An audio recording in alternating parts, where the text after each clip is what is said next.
too short. Can I put this down? Okay. Yeah.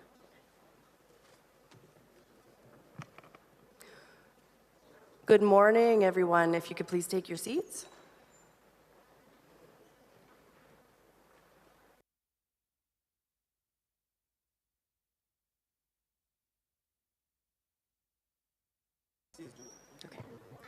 Okay, great. Well, good morning and welcome to our. I hope that everyone enjoyed their day last night and got to experience some of the wonderful Kazakhstan culture.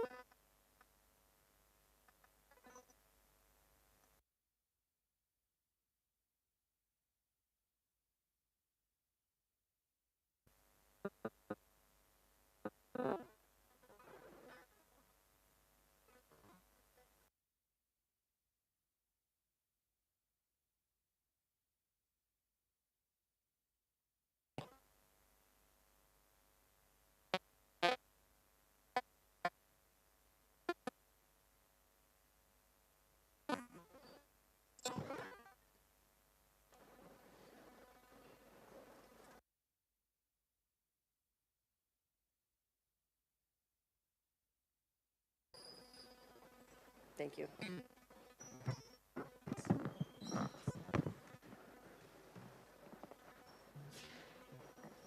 Apologies. Hopefully everyone can hear me now. Well, good morning and welcome to all of our esteemed guests. I hope that everyone had a chance to enjoy their evenings last night and to experience some of the wonderful Kazakhstan culture. I would like to once again thank all of our colleagues from Kazakhstan for putting on such a wonderful conference and for bringing us all together in this beautiful venue. My name is Jody Scott, and I am from WPC Canada Future Leaders. I've been volunteering on the Future Leaders Board in Canada for about 4 years, and professionally, I work at the Southern Alberta Institute of Technology as a talent and career specialist. This morning, I am joined by these wonderful speakers here to discuss the topic of talent as it relates to young professionals in the industry. Even in sessions that I've attended so far that haven't been about the topic of talent, it still manages to come up in the discussion every topic because it is the root of every industry, the people that work in it. So to introduce our wonderful panelists today, please welcome His Excellency Mr. Uzakabai Alumanev. He is the former Minister of Energy of the Republic of Kazakhstan, the chairman of the National Oil and Gas Company, and the honored oilman of the Republic of Kazakhstan. Next, we have Magnus Magnuson. He's the acting director of UNESCO Almaty Cluster Office. Please welcome Pinar Yilmaz. She's a member of the Executive Committee of WPC. We have Mr. Almambet Narambayev, who is Power System Planner at TCO. And last but not least, Timothy de Tonkadek, who is an analyst and architect of low-carbon solutions at Total Energies. Our program this morning will begin with remarks from His Excellency Uzakbai Karabalin. Following these remarks, we will have Timothy provide context to the rest of the discussion by presenting survey results from the WPC Youth Survey. I will then ask each of the other panelists to come and make remarks in response to the discussion presented by Mr. Timothy. So without further ado, please welcome His Excellency Uzakbai Karabalin.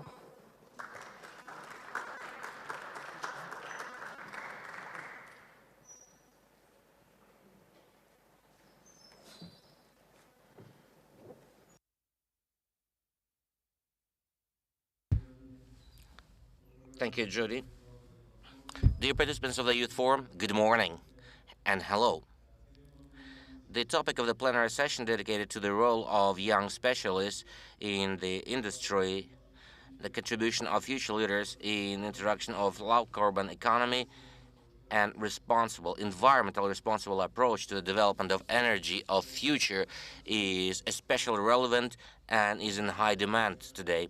And in this context, I'd like to highlight that in the modern world, this industry needs not only classical engineers, drillers, The new world requires different type of specialists, new and widely specialized specialists that can handle different le- levels. You know that the world is at the age of new technological breakthroughs, and that's also relevant for our industry. As the whole world, we are in desperate need to find new solutions, and Kazakhstan is building its own way. Our country is becoming technological center for Central Asia, place of attraction of IT specialists, innovation companies. Kazakhstan is creating favorable conditions for both training of IT specialists and also for IT business.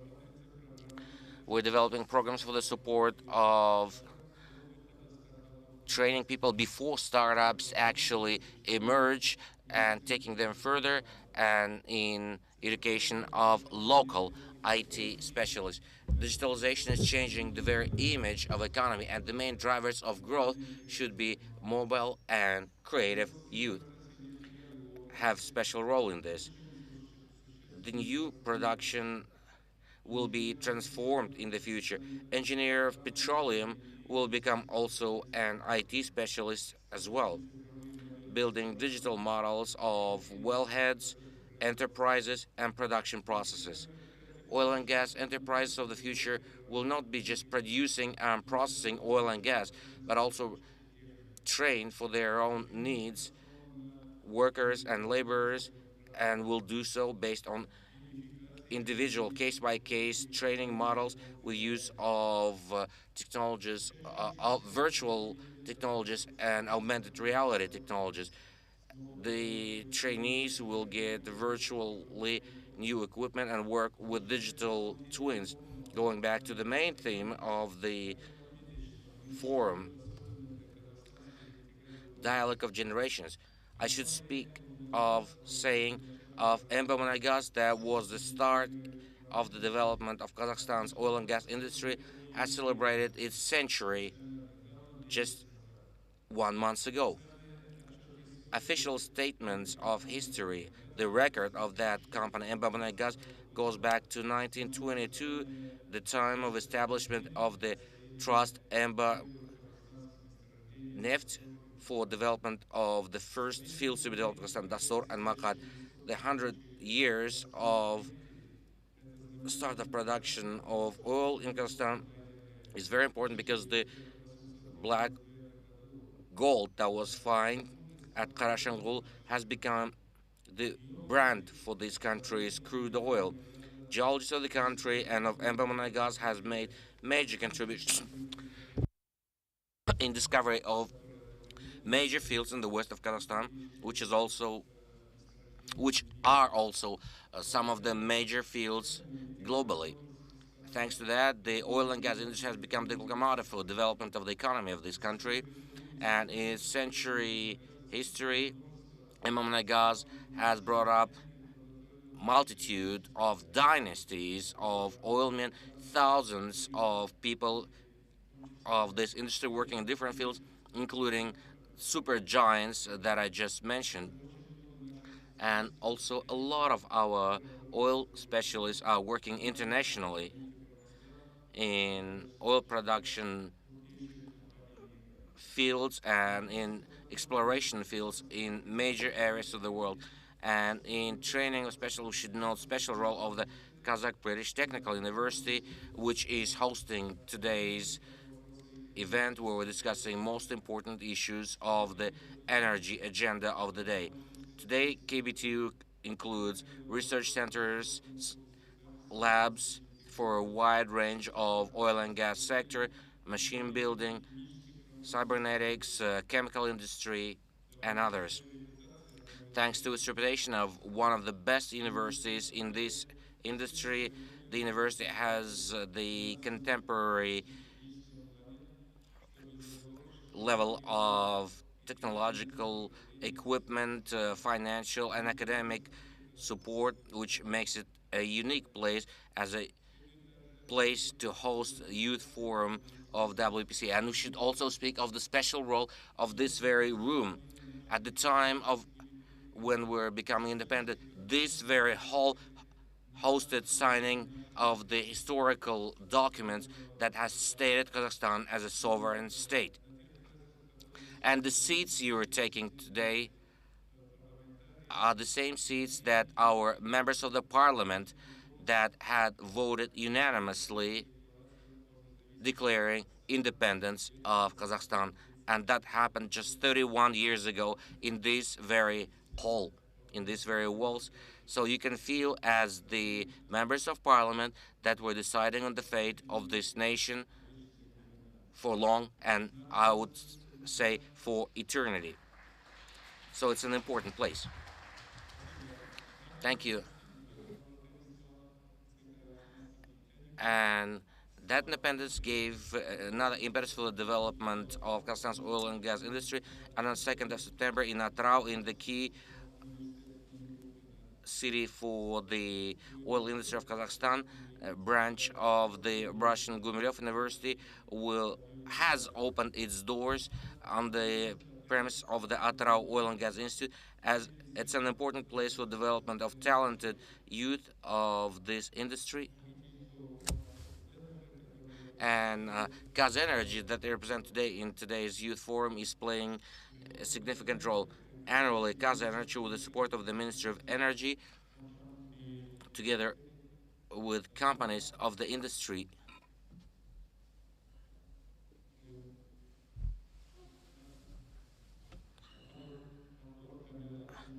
I'm sorry, this is breaking down.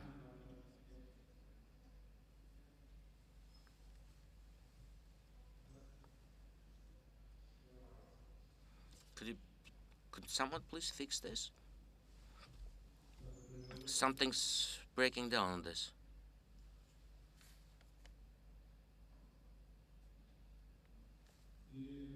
And as I have just stated, Kaz Energy, and with the support of the Ministry of Energy, PSA, North Caspian Operating Company, Karachaganak Petroleum Operating, is selecting candidates for the scholarships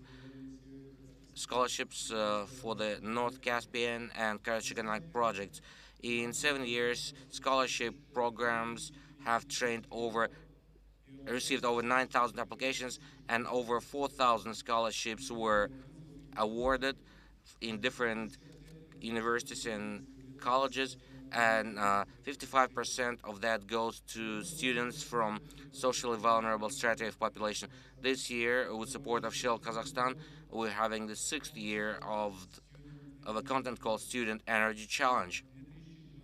And in 2021, we had Student Energy Junior for college teams.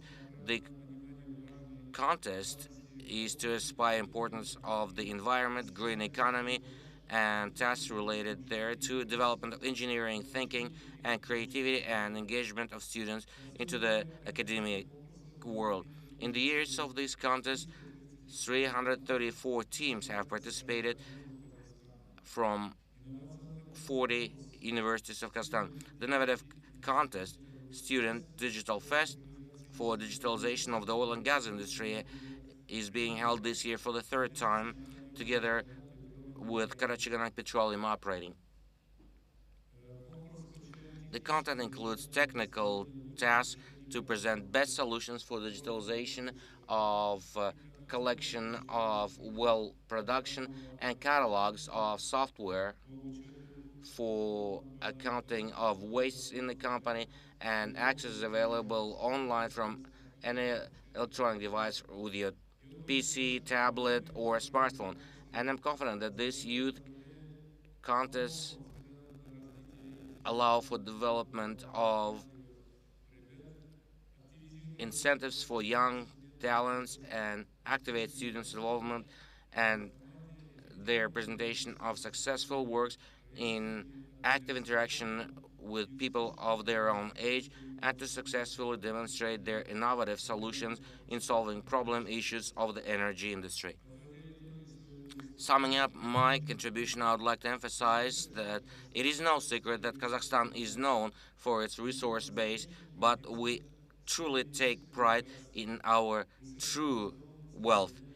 highly educated, contemporary, free-thinking young generation of Kazakhstanis that can handle most challenging tasks in all industries of the national economy and bring glory to the country in every part of the world. I wish all participants of this forum success and achievements in your professional work for further development of the oil and gas industry. And thank you for your attention.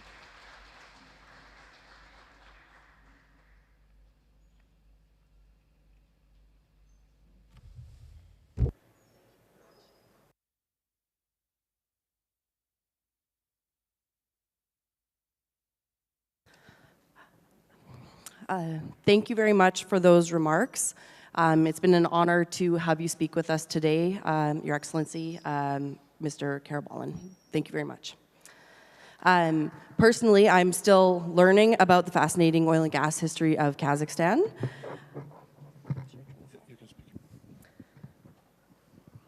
And I found a lot of what you were saying today very interesting.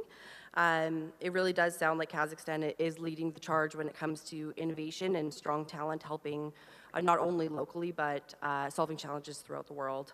The Student Energy Challenge as well sounds like a very exciting way to keep students integrated into the energy sector with industry and learning new technologies, which I'm sure gives us all some ideas that we would like to implement in our own countries. Moving forward, to frame the conversation even further, I'm going to invite Timothy to share some of the highlights and the results of the WPC Youth Survey that the survey team has put so much work into. So a round of applause again from the survey team as well. And following that, I will invite each speaker to respond and share their thoughts on the role of young professionals and the future of talent. So please welcome Timothy.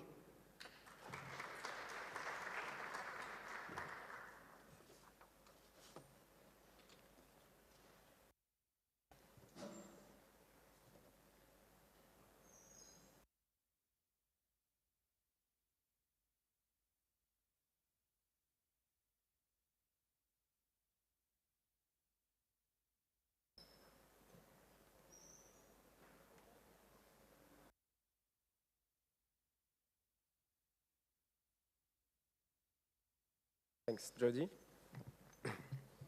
Yeah. Hello, everybody. Selamet Suzbiye.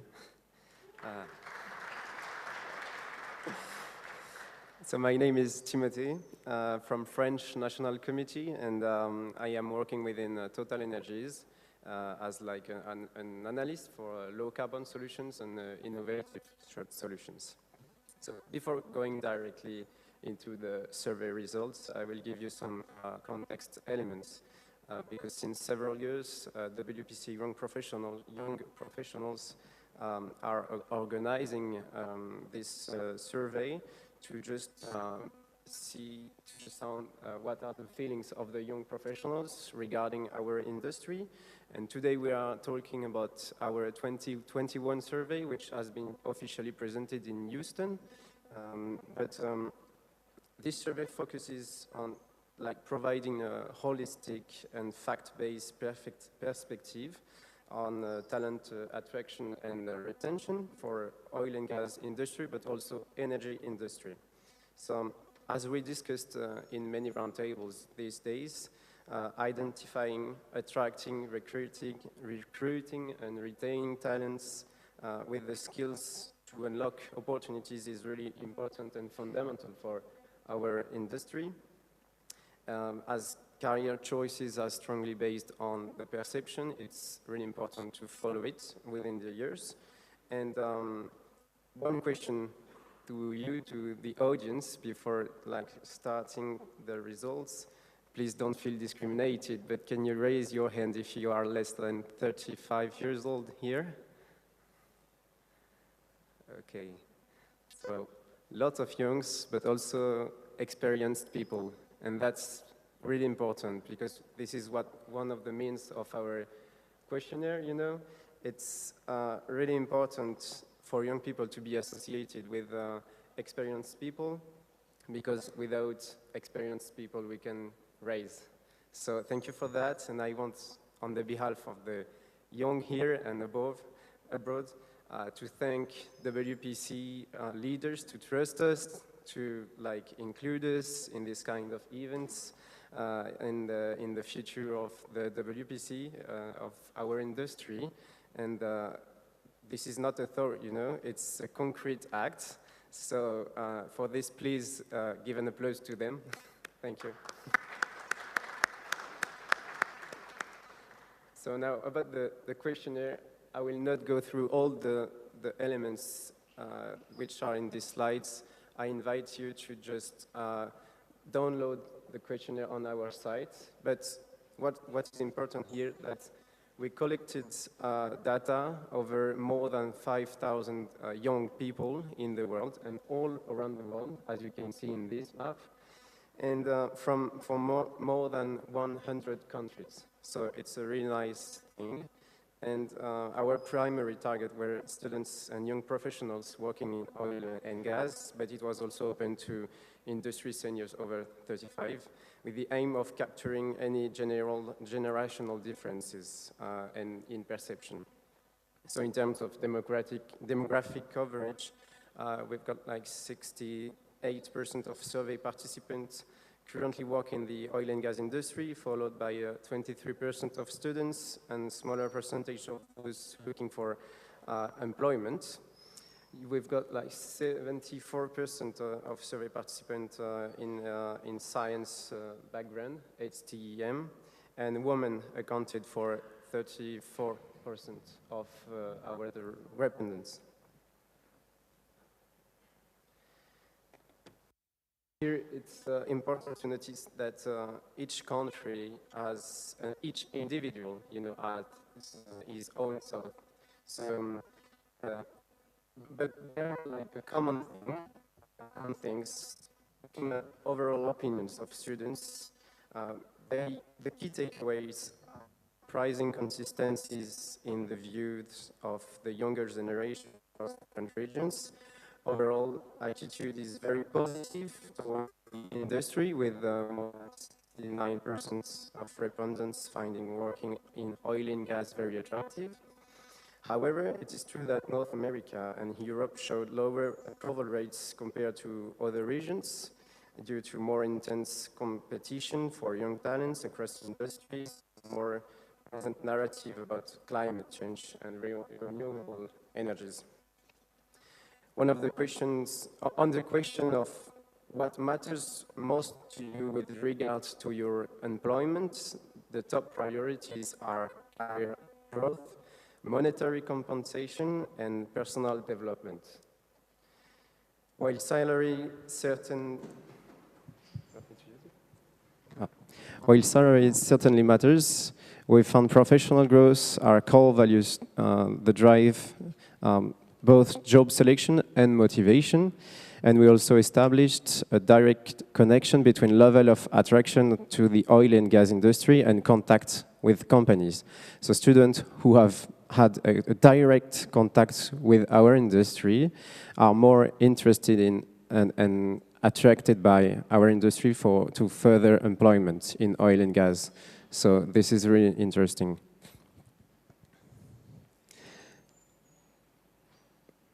Regarding industry outlook, again, we have lots of figures and numbers here, but there is a positive perception of the industry in terms of investments in low carbon technologies.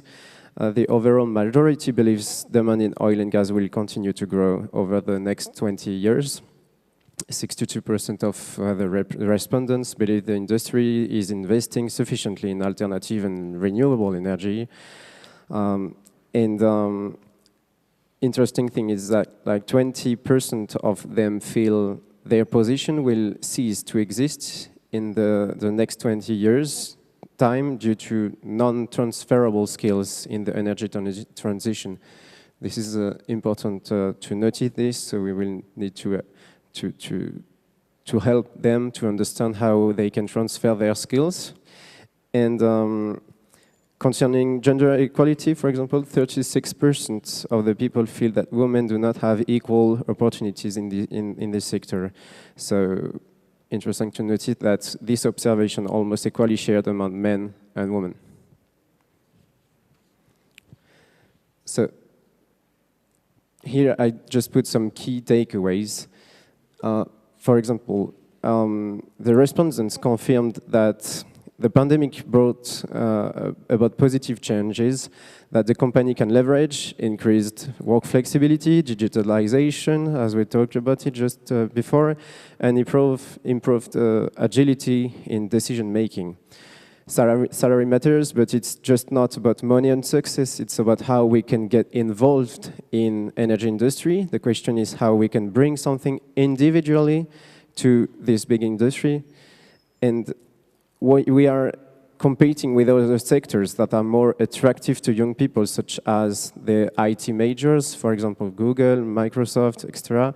But unlike this major, we have like the ability to involve young people in concrete projects that have a direct impact on our society. We need to change our industry from inside to be taken seriously by young people. And we must not only change our way of being, but by young people themselves will be more concrete, doing our own not doing our own advertising, you know? For example, if I can tell you about a restaurant, because we will eat in like a couple of hours, to illustrate it, I will end with this example. If you want to know if a restaurant is good, will you believe the customers or the waiter that when they tell and come and tell you that it's good food here, you know? So we need, this is exactly the same in our industry. We need like ambassadors from inside, not only young people, but all generations. Thank you.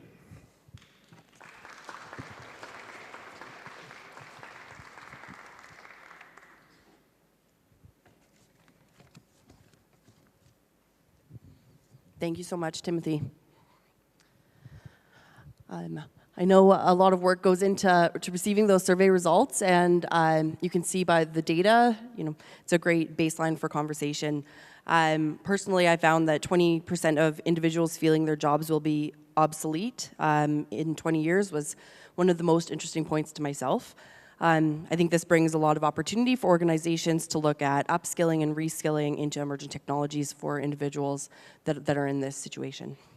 I will like to now invite our panelists to respond to this. I will start maybe with Mr. Magnus Magnuson. You're welcome to come up here if you'd like, but come join us. Yeah.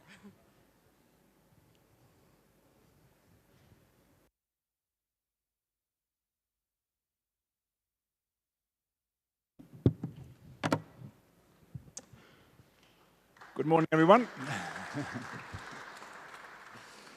Thank you. It's a real pleasure to be here. Thank you very much for the invitation. My name is Magnus Magnusson from UNESCO. I am Swedish. I've arrived here just 2 months ago, so I'm a newcomer to the region. I have a background from UN jobs, but also the Gates Foundation, and in some areas, quite a lot of work with young people and youth. So on behalf of the UNESCO Cluster Office, the regional office in Almaty, it's really an honor to be here at this conference and the Youth Forum, which takes place, of course, in this region this year.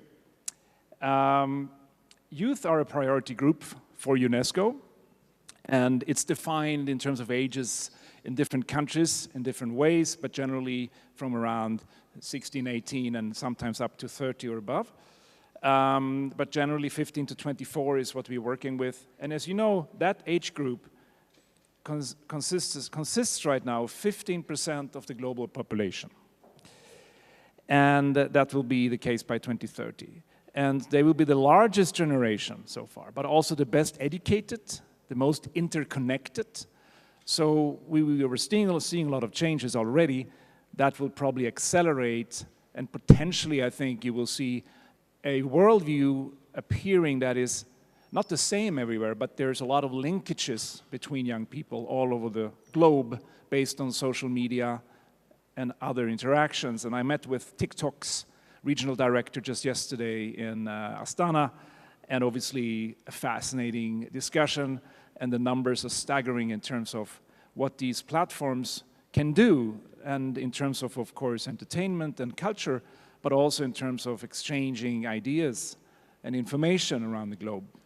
So I think that just proves my point. So I think the study that you just illustrated is very interesting. And of course, I think one dimension that I would like to ask the originators of the study maybe for your comment later on is, when you say the oil and gas industry, did you ask about that specifically, or did you ask more about energy industry? Because of course, as you just said, the perception of young people about the future of oil and gas may be a little different than future of energy, right? And I think that's what the conference is about, partly as far as I can understand.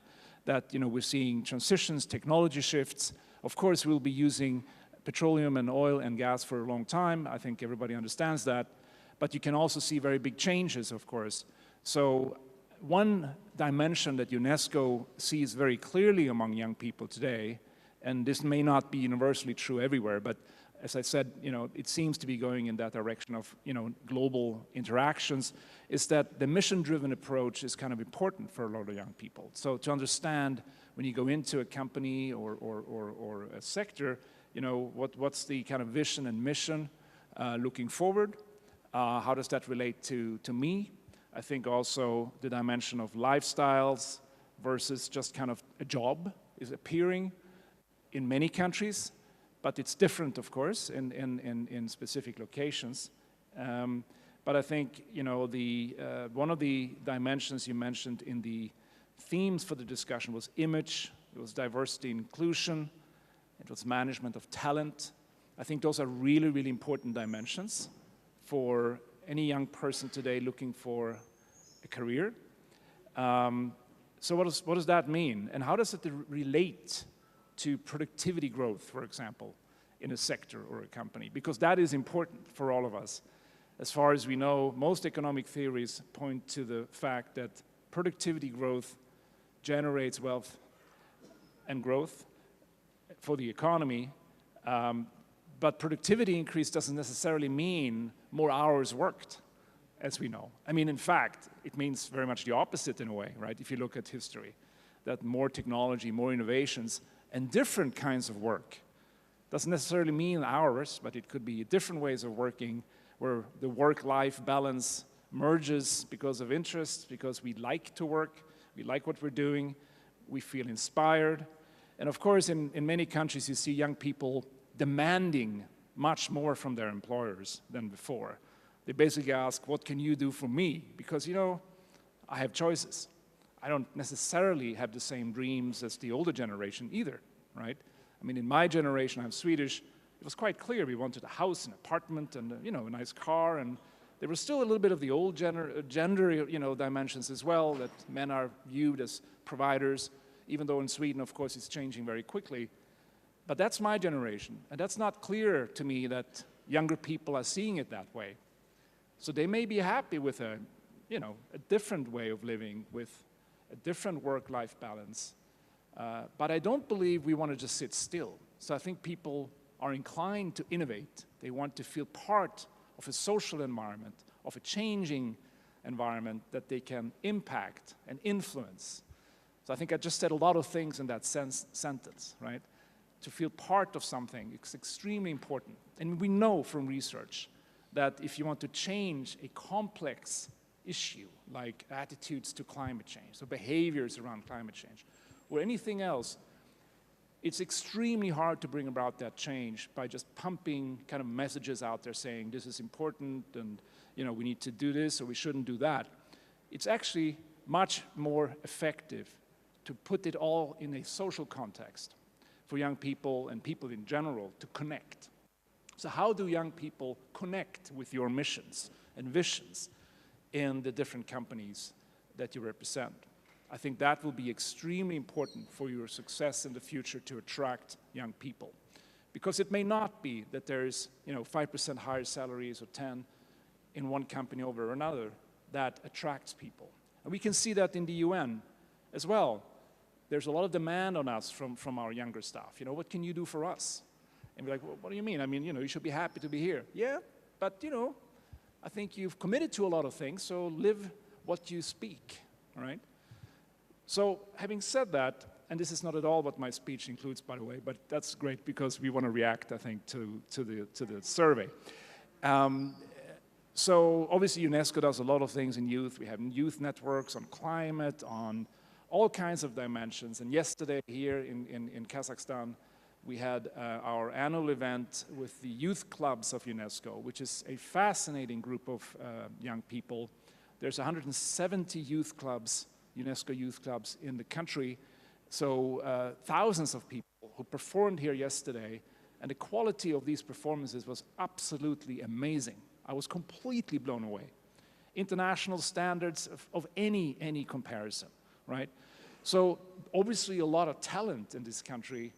I've been here for 2 months and I can really see that.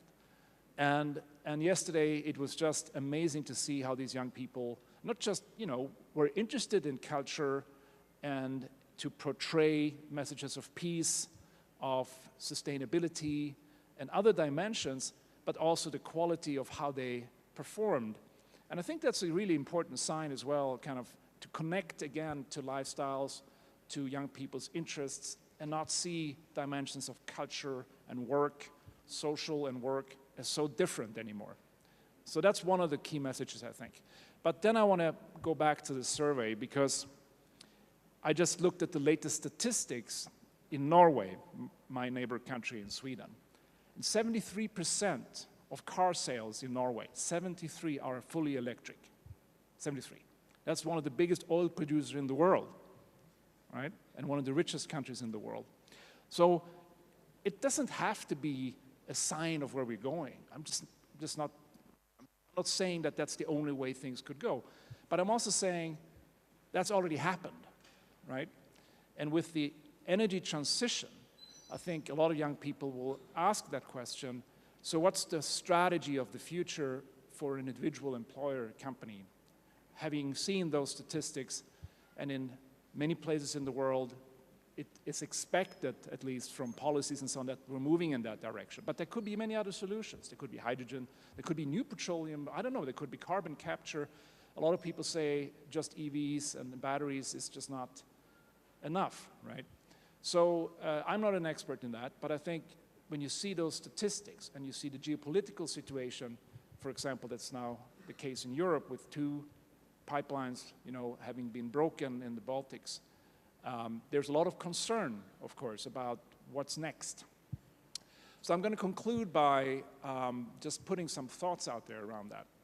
We have an area of work called futures literacy, and it's more advanced, we think, than just foresight, because it doesn't jump the stage of my own, anyone in the room's biases about the future. It says, look, a futures literate person who is more effective in working with the future first needs to learn about my biases about the future.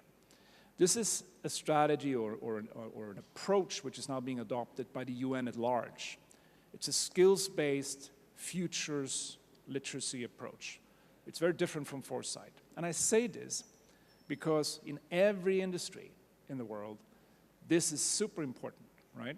How can you get out of your own bubble and look at the future with a true innovative and realistically oriented future perspective, right? So that's a skill that one has to learn, and we're working with a lot of different organizations around the world, governments. We work with the European Banking Association around this. Super interesting processes, last for 2 days or 3 days, for each individual to understand and see his or her own biases about the future. And then the next step is to explore, now that I see why I'm so limited in how I see the future, what could futures actually look like? What are the possible futures? I'm saying this because I think it's important for the young people. It's important for them to feel that you are on top of those issues as leaders of companies, and that you communicate it to young people. What's the vision? What's the mission? And what can I do for you? What can you do for us? I think that's the name of the game nowadays. So thank you very much.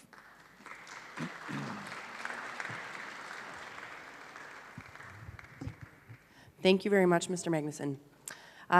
It's interesting that you bring up the statistics on the growing population of this generation and how there really is that more mission-focused and mission-driven approach to work and life.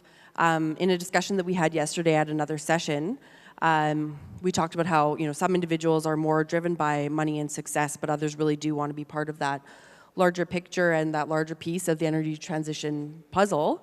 And organizations that do have those similar values, whether that be sustainability, ESG being part of that conversation, are really going to have a better time attracting that top talent to their organizations as well. So thank you for those remarks. That was very interesting. I'd like to invite Pinar Yilmaz to the stage as well.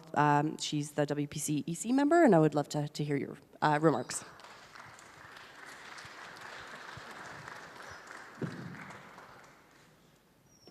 I get the step. Thank you, Jody, and good morning, everyone. It's great to be here, and wasn't yesterday an incredible day as a kickoff for the Youth Forum? Give yourselves an applause for all the committee members and all the young people that worked on it. And we also thank Cause Energy for providing this incredible historic building and doing all the logistics. So thank you all.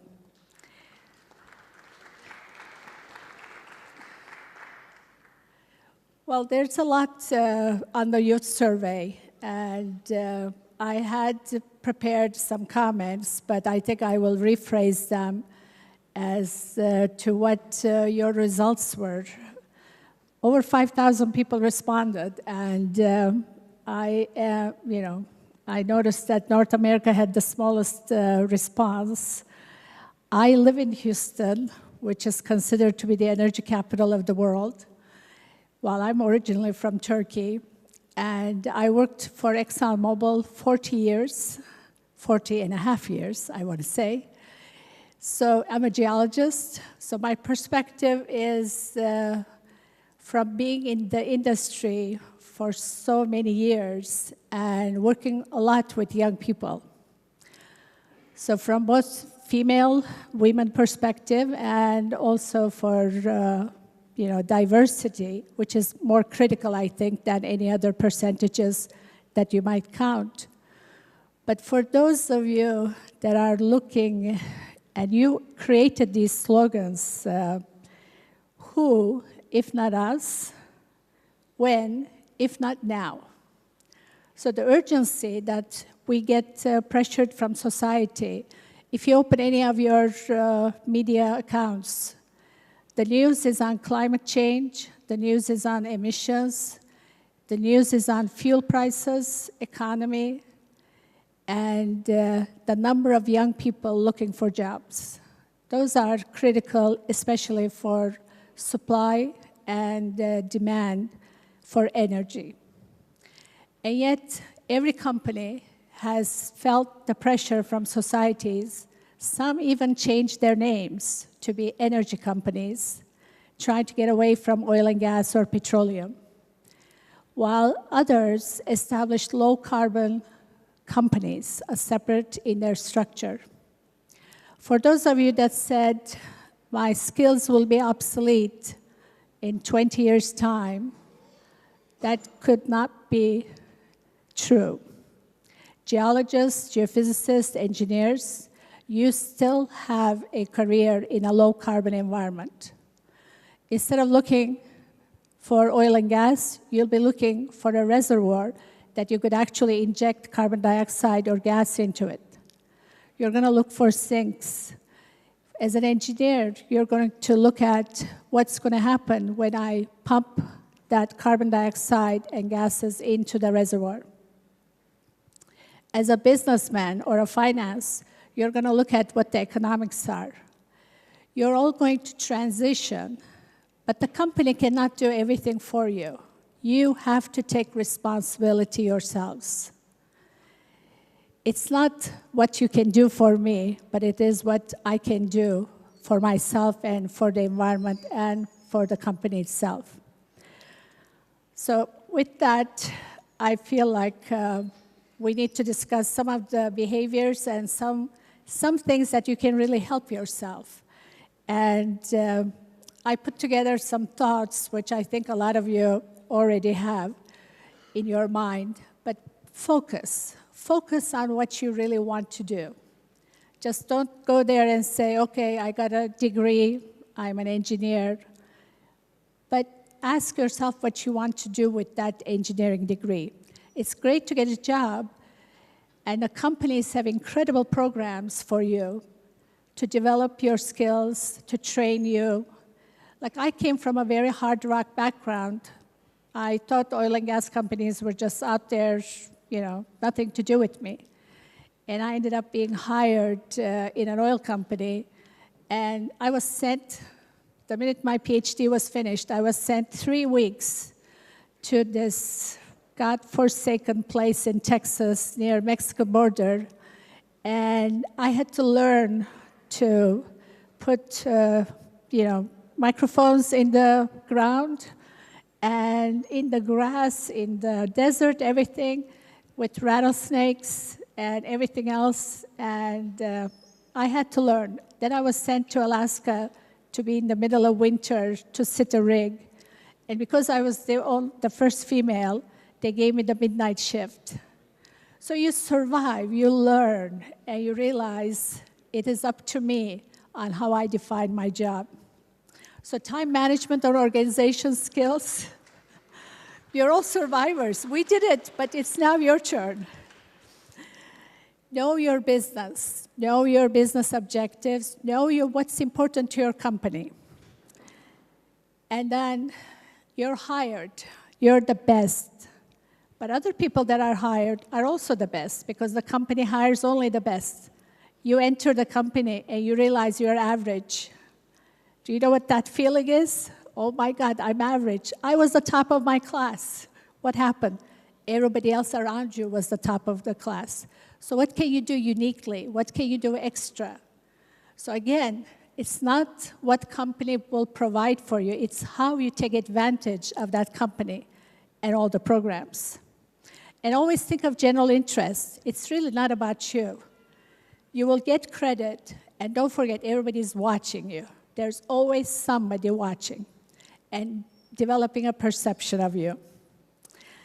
Nurture and follow with relationships. I've seen some great diplomats yesterday among you. You're all introducing yourselves, telling us about yourselves. Follow up these contacts. Some of these might be your next job. And always ask, contribute, raise your hand. Pedro mentioned that. Pedro Miras, our president for WPC, mentioned that last night. Just don't sit there and listen. Raise your hand, contribute. Have your voice heard. If you just sit quietly, the promotion will go to the person who is speaking up. Whether you ask for things that get rejected, don't just go and say, oh my God, I'm a failure, everything is horrible, I don't like this job. Just go back and ask. I have a rule, you ask 3 times. If you get rejected on the 3rd time, you learn to change your method. You sort of ask, how can I do this better? And people relationships at work are very important. Don't forget other people's ambition. If you get in their way, you will get burned. Always be aware of professional competition. You want to leverage that competition rather than have somebody push you aside, whether you're male or female. It happens. If somebody really wants to go to the top, they just have that goal in mind. So how can you leverage that competition to yourself while keeping companies' objectives? So what else can you do to make yourself do a little bit more? And one of the things is to distinguish yourself by asking for a leadership position. Whether it's WPC, your national committee, you can volunteer, or whether it's a committee like a forum, you can volunteer. We saw some great young people, and Jody is one of them here. You have taken on moderator roles, chair roles. Join a professional society. Ask how you can contribute. But design your way. Don't just wait for somebody to do it for you. So for just briefly, I took notes when Timothy was reviewing the things. The women are said to be not equal, 36%. The company doesn't look at you as female or male. The company looks at you as staff that can get work done. Just go for it, ask for it, Just don't even think you're less just because you wear a skirt, even though none of us wear skirts. Let me tell you, it was 1988 when I was allowed to wear pants to work. We had to wear dresses before that in Texas. Okay, some of you might not remember that, but we lived through all of that. And salary, thank you. Salary is great. It gives you independence, especially if you're a female. You need to have your own salary and your own money, but use it wisely. The job is not a salary. But if you don't get a promotion or a salary increase at the end of the year, ask why. A friend of mine who's director at the geology department at University of Arizona, a female professor, she said the men always came up to her and said, oh, I need a bigger office. I got an offer outside. I really need a bit more for me to stay here. She goes, they kept getting bigger offices, bigger labs. The female professors never came to me to ask for a raise or even a bigger space. So women, speak up. Men, you also should speak up, but have your voice heard. That's the most important part.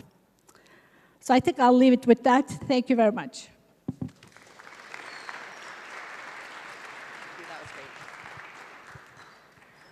Thank you very much, Pinar. I personally loved how you phrased the transferability of the skills and the skills transition into new roles. I personally could talk about upskilling and transferable skills all day, but I will save you all the torture.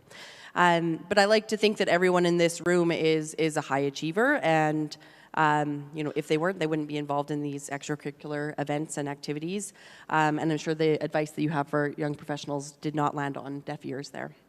I would, lastly and not least, like to invite Almanbet Narenbayer from TCO to join me.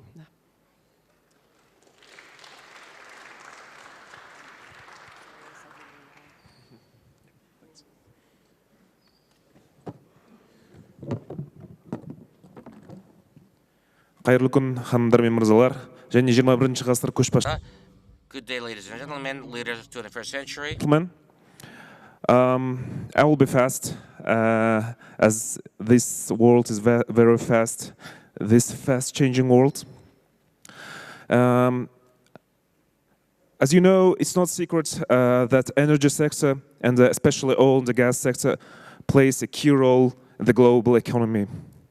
And it may come as a surprise to many that this industry faces significant challenges, including economic downturns, increasing exploration and production costs, and a decreased reliance on fossil fuels.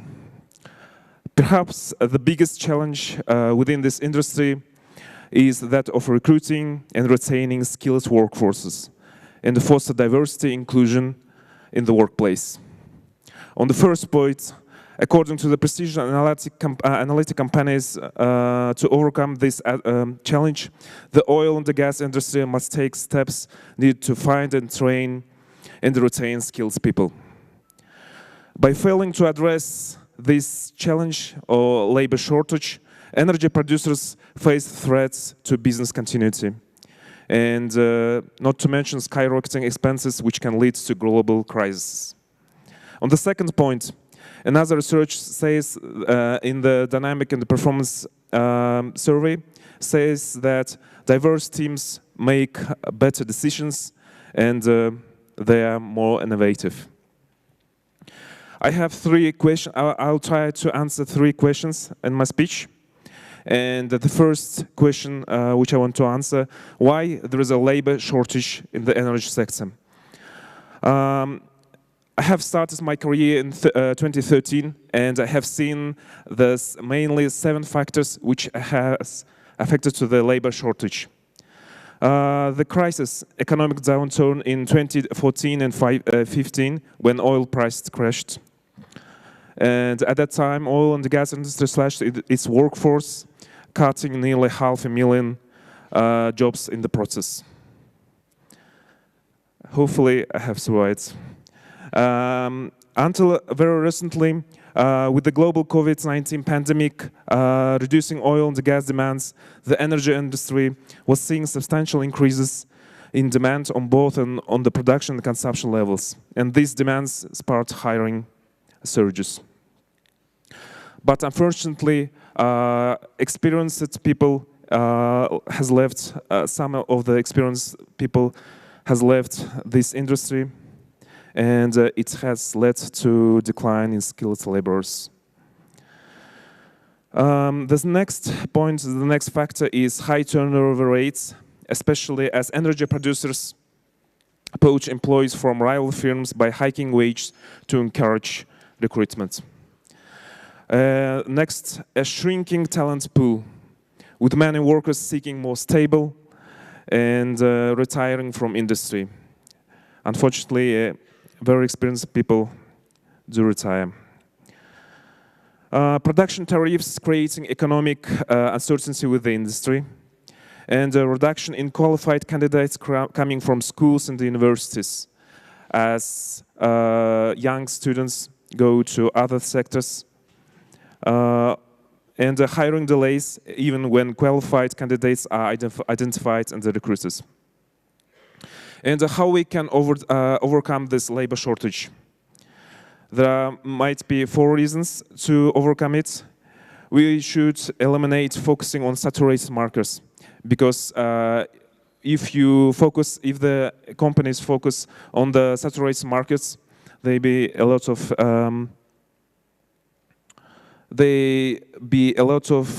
experienced people and who will not accept your requirements.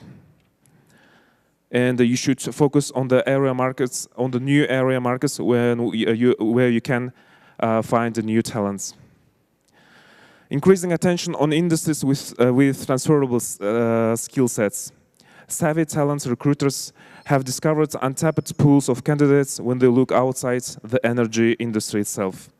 Individuals with transferable skills such as sales and the business development, technical engineering experience or management can easily make the transition to the oil and the gas sector. The next one, improving candidate training programs. Training programs, particularly those that allow for employee and staff development, have been shown to increase recruitment and the retention rates among companies, which take advantage of them. And the last one, utilizing technology for recruitment. As you know, energy companies have a variety of digital tools that can be leveraged to attract top talents and to retain them once they have been recruited. Social media, cloud-based collaborative environments, and even training development programs developed by peer groups and streamed online have been shown to improve recruitment and the retention rates. And by thinking outside the box, by taking advantage of new recruitment tools and strategies, the oil and the gas sector will be able to meet workforce demands. And when we talk about age, disability, language, personality, and the sexual orientation, we talk about inherent diversity. These attributes which we are born with, and there are also acquired diversity. Ways of thinking acquired by experience. We should have the growth mindset and the flexible mindset in order to overcome the challenges in the future. And the tips for companies in order to retain the skilled people after they are hired. Be conscious of your own prejudice and the stereotypes. because there are a lot of stereotypes and we should move away from these stereotypes. Be alert for inappropriate behaviors. Don't treat equality as uniformity. Build reward systems that cover the needs of all team members. Coach your team in conflict management, because conflicts sometimes are unavoidable. Give feedback and explain your decisions. And the very competitive companies improve their feedback system, this 360 degrees feedback system, when you have the closed loop and when you can give your feedback to your supervisor, your boss, your employee. And get your team members to collaborate with diverse colleagues. Overall, the hiring and retaining people at the workplace is the result of the successful implementations of strategies and creating the striving environment for each team member. And we should remember that there are no difficult personalities. There are people who are not understood in the correct level. So if the leader and the organization implement these actions, the success is here. Because every one of us deserves to be led well. Thank you very much. Rahmet. Thank you so much. Thank you very much. That was a very interesting analysis of the current situation that we're in with labor shortages and talent retraction. I particularly thought your point on unconscious bias and stereotyping in hiring is a really good perspective and something we all need to keep in mind in every group that we're working with. Unfortunately, our time here has came to a close, but it was great to have you all join me today, and it was amazing to hear such diverse perspectives of a panel with from diverse backgrounds, diverse organizations, and education as well. So I would like to again thank our esteemed speakers for their time, and a special thank you to former Energy Minister, His Excellency Mr. Karabalan, for joining us today.